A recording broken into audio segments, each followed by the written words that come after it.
莫雷拉又是啱啱喺日本跑完馬啦，佢今日跑咗6場，1、2、3、4、5都有，咁呢，就係1場第1、1場第2、1場第3，就2個第4、1個第5。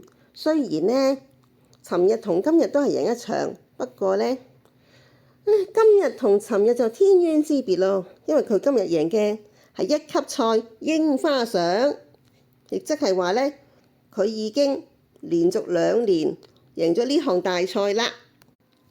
如果外國騎師要喺第2年繼續喺日本客串嘅話呢，就最少要贏2場1級賽嘅，咁啊連埋之前嘅高松宮紀念都係1級賽，咁亦即係話呢，佢已經係達標啦。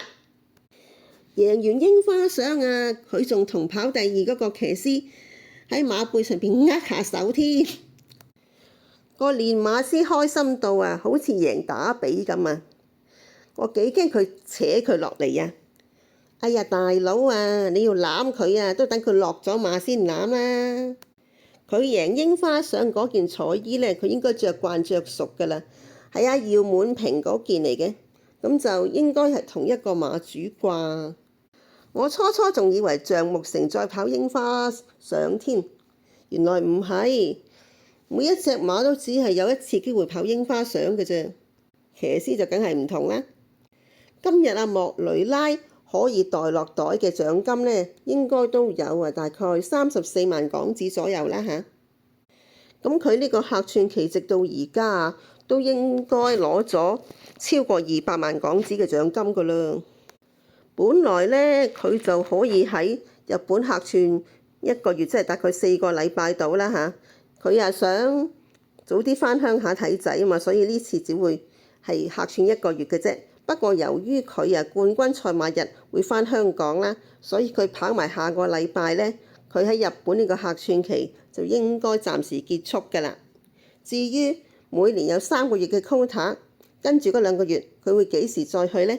就要等消息咯。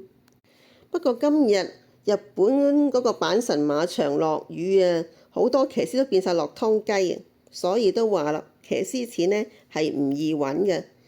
如果今日莫雷拉再好彩啲呢，就唔止贏一場嘅。邊個叫有啲場數佢又揾唔到位，俾啲馬冚唪唥逼住。有啲時候啲馬又慢閘啊，所以呢，雖然佢啊場場都係熱門咁滯嘅啦，不過呢，有陣時都唔係交到嚇死人嘅成績嘅。